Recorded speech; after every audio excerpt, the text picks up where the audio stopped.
Hello, Ignite Youth and parents. It's Miss Christine here, and I want to thank you so much for going through this Ignite lesson together. I pray that it will bring you guys closer together and also closer to Jesus. This week is the last week of the Red Letter Challenge, so you actually have two videos to watch this week. One is Going, the teaching video on this current week, and then also the conclusion video. Now, whether you've been watching the Instagram live stories, or you've been getting the daily texts, or just going through the calendar, I pray you've been doing those readings and challenges as we learn together what it means to know Jesus' words and bring them into our everyday lives. Today's also a very special day in the life of the church. It's Palm Sunday. It's the beginning of Holy Week. And while we might have to be physically apart, we do not have to spiritually distance ourselves. So make sure you're taking part in the online worship opportunities that will be available this week on Palm Sunday, Maundy, Thursday, Good Friday, and Easter Sunday. I will be sending out an Easter lesson on Friday, just so that you have the whole weekend to do it together as a family. But this Ignite lesson is all about the Easter story, and it's something that the entire family can participate in. It will have games and songs, and I think it'll be a lot of fun, and it will create a lot of great memories for you and your family.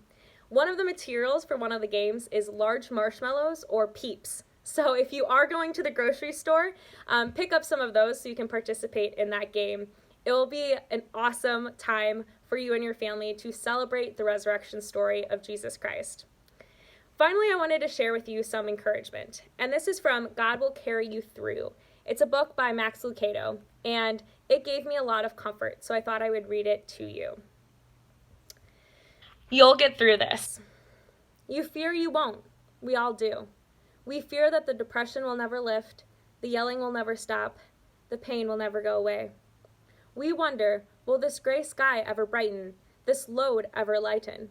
We feel stuck, trapped, locked in, predestined for failure. Will we ever exit this pit?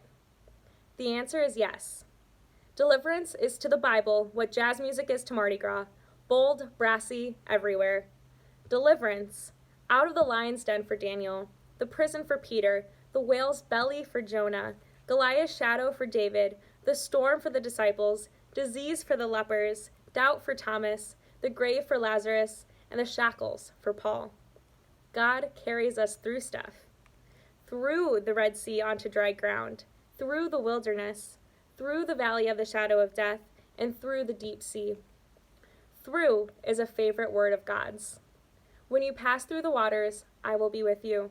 And through the rivers, they shall not overflow you. When you walk through the fire, you shall not be burned, nor shall the flames scorch you. It won't be painless.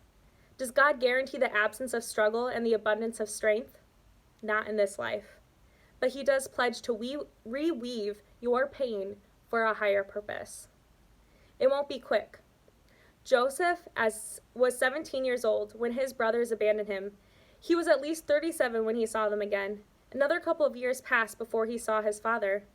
Sometimes God takes his time. 120 years to prepare Noah for the flood, 80 years to prepare Moses for his work. God called young David to be king, but returned him to the sheep pasture. He called Paul to be an apostle and then isolated him in Arabia for perhaps 3 years. Jesus was on the earth for 3 decades before he built anything other than a kitchen table. How long will God take with you? He may take his time. History is redeemed not in minutes, but in lifetimes. But God will use your mess for good. We see Satan's tricks and ploys. God sees Satan tripped and foiled. Let me be clear. You represent a challenge to Satan's plan. You carry something of God within you, something noble and holy, something the world needs. Wisdom, kindness, mercy, skill. If Satan can neutralize you, he can mute your influence. What Satan intends for evil, God, the master weaver and master builder, redeems for good. The story of Joseph is in the Bible for this reason, to teach us to trust God to trump evil. And finally, good days, bad days, God is in all days. I hope that serves as an encouragement and a reminder that God will bring us through this. He always will, and he is with us. He is the God of deliverance. So if you have any questions, feel free to email me or call me. I am here for you. I love you. Jesus loves you. And I hope you finish off this Red Letter Challenge inspired and closer to Jesus. I'll see you next time.